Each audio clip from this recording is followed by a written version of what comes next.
ഇപ്പോൾ വയനാട്ടിലെ ദുരന്തം, അതായത് ചൂരൽമലയിലെയും മറ്റും ദുരന്തം കേന്ദ്ര സർക്കാർ സഹായധനം നൽകുന്നില്ല എന്ന ഒരു ക്യാമ്പയിൻ തന്നെ തുടങ്ങിയിരിക്കുകയാണ്. അത് ഉപതെരഞ്ഞെടുപ്പുമായി ബന്ധപ്പെട്ട് ഉപതെരഞ്ഞെടുപ്പിൻ്റെ പശ്ചാത്തലത്തിലാണ് അത്തരം ക്യാമ്പയിനുകൾക്ക് ഭരണ സംവിധാനത്തിൻ്റെ പിന്തുണയോടുകൂടി CPM-ഉം അതുപോലെ മറ്റുള്ളവരും തുടങ്ങിയത്. സ്വാഭാവികമായിട്ടും പ്രതിപക്ഷമായ കോൺഗ്രസിനും ആ ക്യാമ്പയിൻ ഏറ്റെടുക്കാതെ നിവർത്തിയില്ലാത്ത അവസ്ഥയാണ്.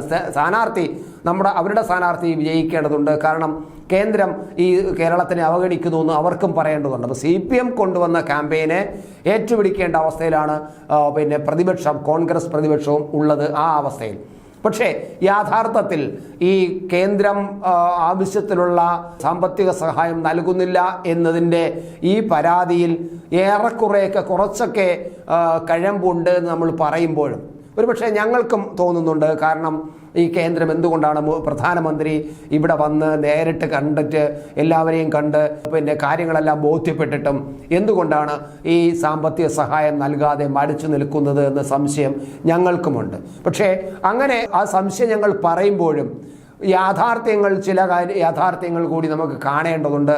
കൃത്യമായിട്ടും ഈ സംസ്ഥാനത്തിൻ്റെ പണം, അതായത് ഈ വയനാട് ദുരന്തത്തിന് വേണ്ടി പിരിച്ച പണം പോലും എത്രമാത്രം ഈ സംസ്ഥാന സർക്കാർ ചെലവാക്കുന്നുണ്ട്, അതും അവിടുത്തെ വയനാട്ടുകാർക്ക് വേണ്ടിയിട്ട്, ഈ ദുരിതം അനുഭവിച്ച വയനാട്ടുകാർക്ക് വേണ്ടി എത്ര ചെലവാക്കിയിട്ടുണ്ടെന്നുള്ള സംശയം തന്നെയാണ്. ഇപ്പോൾ ചർച്ചയാകുന്നത് പഴയ മുൻ കേന്ദ്രമന്ത്രി വയനാട് ദുരന്തത്തെ ചെറുതാക്കി കാണിച്ചു. അതൊരു നാട് മൊത്തം ഒഴുകിപ്പോയതല്ല, ഒരു പഞ്ചായത്തിൻ്റെ 1-2 വാർഡുകൾ മാത്രമാണ് ഒലിച്ചു പോയത് എന്ന് പറയുമ്പോൾ മുൻ കേന്ദ്രമന്ത്രിയും BJP നേതാവും അതിനെ ചൂരൽമല ദുരന്തത്തെ വളരെ നിസ്സാരമായി കാണുന്നു, ചെറുതാക്കി കാണിക്കുന്നു എന്നുള്ള ആരോപണം വരുന്നുണ്ട്. അതെല്ലാം അതിന് പിന്നിലെ രാഷ്ട്രീയമാണ്.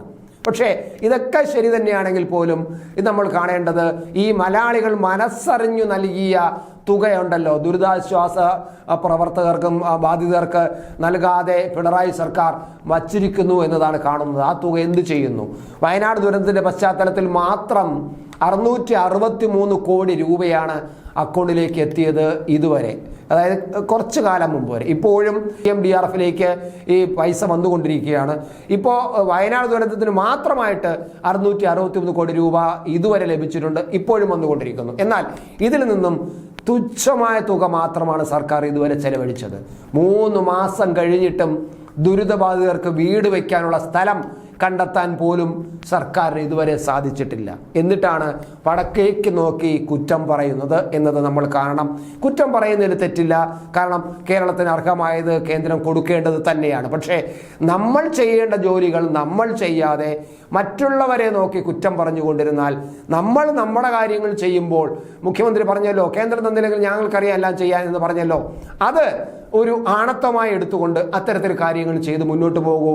തീർച്ചയായിട്ടും കേന്ദ്രത്തിന് തരേണ്ടത് തന്നിരിക്കും, തന്നില്ലെങ്കിൽ ജനം അവരെ വെറുക്കുമെന്ന് സത്യമാണ്. പക്ഷെ നമ്മൾ ചെയ്യേണ്ടത്, ഈ കേരളം ചെയ്യേണ്ടത് ചെയ്യണം. എന്നാൽ മാത്രമേ കേരളത്തിലെ ജനങ്ങൾക്ക് ഈ ഗവൺമെൻറ്റിനോട് കൂടെ ചേർന്നുകൊണ്ട് കേന്ദ്രത്തിനെതിരെ സമരം ചെയ്യാൻ പറ്റൂ, അതിനുള്ള ആത്മാർത്ഥമായ മനസ്സുണ്ടാവുകയുള്ളൂ. ഇല്ലെങ്കിൽ കുറേ പാർട്ടി പ്രവർത്തകർ മാത്രം പ്രതിഷേധിക്കും, ജനങ്ങളുടെ മനസ്സ് അതിലുണ്ടാകില്ല. പക്ഷേ കേരളം ആത്മാർത്ഥമായിട്ട് ചെയ്യേണ്ടത് ചെയ്തു കഴിഞ്ഞാൽ കൃത്യമായിട്ട് കേരളത്തിലെ ജനങ്ങൾ കേരള സർക്കാരിനോട് പാർട്ടി നോക്കാതെ കൂടെ നിൽക്കും കേന്ദ്രത്തിനെതിരായിട്ട് എന്നത് അതൊരു സത്യം തന്നെയാണ്. എന്തായാലും ഇതിനിടെ കേന്ദ്രത്തിൻ്റെ പഴിചാരി രക്ഷപ്പെടാനുള്ള ഇടത് സർക്കാരിൻ്റെ ശ്രമം എത്രമാത്രമുണ്ടോ നമ്മൾ കാണേണ്ടതുണ്ട്.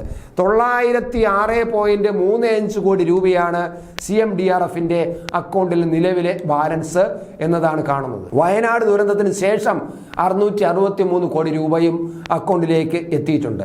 2018-2019 പ്രളയ സമയത്ത് 4970.29 കോടി രൂപ എത്തിയിരുന്നു CMDRF-ലേക്ക്. പിന്നാലെ വന്ന കൊറോണ മഹാമാരിയിൽ 1129.74 കോടി രൂപയും ലഭിച്ചു. വെബ്സൈറ്റിലെ കണക്കാണത്. ആ കണക്ക് പ്രകാരം ആകെ 6763.92 കോടി രൂപയാണ് ഈ ഇനത്തിൽ ലഭിച്ചത്. പക്ഷെ ഇപ്പോഴും CMDRFിലേക്ക് സഹായം എത്തുന്നുണ്ട്. വയനാട്ടിലെ ദുരന്തബാധിതർക്ക് ഏതാണ്ട് 10 കോടിയിൽ താഴെ മാത്രം സർക്കാർ ഇതുവരെ ചെലവഴിച്ചിട്ടുള്ളൂ എന്നാണ് കണക്കുകൾ വ്യക്തമാക്കുന്നത്. സൈറ്റിലെ കണക്കുകളും അങ്ങനെയാണ് പറയുന്നത്. ജൂലൈ 30 മുതലാണ് വയനാട് ദുരന്തത്തിനായി പണം സമാഹരിക്കാൻ തുടങ്ങിയത്. ഇലക്ട്രോണിക് പേയ്മെന്റ് വഴി വിവിധ ബാങ്കുകളിലേക്ക് ലഭിച്ച തുകയുടെ കണക്കുകൾ വെബ്സൈറ്റിൽ ഉണ്ടെങ്കിലും UPI ID വഴി ലഭിച്ച പണത്തിന്റെ കാര്യത്തിൽ സൈറ്റിൽ വ്യക്തമായ കണക്കുമില്ല. അതും കൂടെ നോക്കുക.